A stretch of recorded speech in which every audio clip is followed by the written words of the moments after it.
Abantu abawangalira ku kyalo Naalya Kasosi mu Bulemeezi bajaganyezza nga kimezezza okwenjala oluvannyuma lw'okufuna abazira kisa abawadde omusomo gw'okulunda enkoko ebyennyanja n'envunyu nga bano bakwetandikirawo bizinensi ezeekuusa ku bino era nga bano bagenda kuweebwa enkoko sabbiiti ejja. Kikoyo Edward omukugu mu kulunda enkoko agambye nti basomesezza abantu engeri gye balina okulundamu enkoko ng'eno amaze ebbanga ddene ng'agabira abantu enkoko ezisoba mu 100 eri buli muntu ng'olwaleero asazeewo asomesa abantu nga bangi babadde baziweebwa naye nga tebazifunamu olw'obutamanya ngeri nnuŋŋamu gye balina okulundamu enkoko. Tegese omusomo gw'okuyamba abalunzi bange kubanga mbawa enkoko wadde tebazifunamu naye nategese omusomo nga gubadde mu muluka gw'erugo kyalo Naalya ku chaachi ya Pastor Nelson Naalya.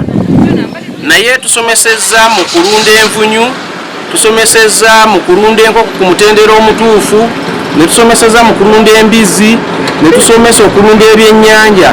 Era ku bino ababaddewo ne ku mutimbagano tugenda kubiteekako abantu bayongere okusoma n'okumanya buzibu ki bwe tuyina mu kulunda. Mukisa Arthur nga ye musomesa akulembeddemu okusomesa ku byennyanja agambye nti baagadde okusomesa abantu emirimu emyangu ekisobola okuyingiza amangu ensimbi era ng'agamba nti ekibeezezzaawo ensi eno bulimi na bulunzi era ng'ono atubulidde engeri ez'enjawulo omuntu gy'asobola okulundamu ebyennyanja na butya bw'asobola kubiriisa okusobola okuggyamu ejjamba. Ezaawo ensi zonna bulimi era ensi zonna zikulaakulanye mu bulimi kuba ffenna tulya era ffenna twagala okulya n'abennyanja osobola okubirunda mu ngeri za mirundi esatu mu bidiba ng'okozesa tanks ng'okozesa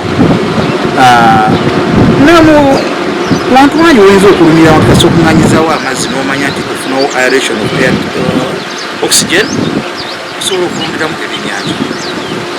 Emmere kisinziira olunda byennyanja ki. Emmere ezo zisinga bwangu bwakulunda kubanga emmere yaazo eri loko nawe munyini osogikwasaganya.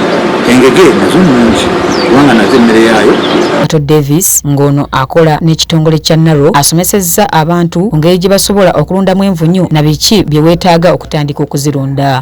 Ekirala neetaaga okutegeera nti oyina kasasiro amala izindi kasasiro tusobola okukozesa ebimere bye tusigadde ewaka leftover food, tusobola okukozesa ebiwaatira by'amatooke, ebiwaatira bya bumonde, tusobola okukozesa kasasiro oli kumpi n'obutale, ebinyaanya, ebicabbages, ebyo byonna ebitwetoolodde.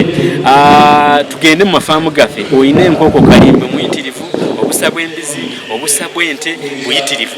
Obwo bwenna busobola okukola ki okubeera emmere yaki kubeera n'akayumba. Akayumba ko n'abeeramu n'ensowera kubanga envunyu zino ziva mu nsowera, ensowera ze ziriiko amagi ne tugakungula ne tujjamu ne tugaaluza ne gavaamu envunyu ne zitandika okulya kasasiro. Nini ekirala weetaaga akayumba ko n'alundiramu envunyu. Kasobola okuba sitoowa, kasobola okubeera akantu kona kali temporary. Osobola kufuna emiti, osobola kufuna roofing n'oteekako ebifaafa n'oteekako amabaati amakadde. N'ekirala weetaaga ebintu bwe naalundiramu ebibesani ebikadde, ebifaamu ebikadde, ebidomola ebikadde. Jessica Nakavuma yabadde ku Delta TV Amasukulu.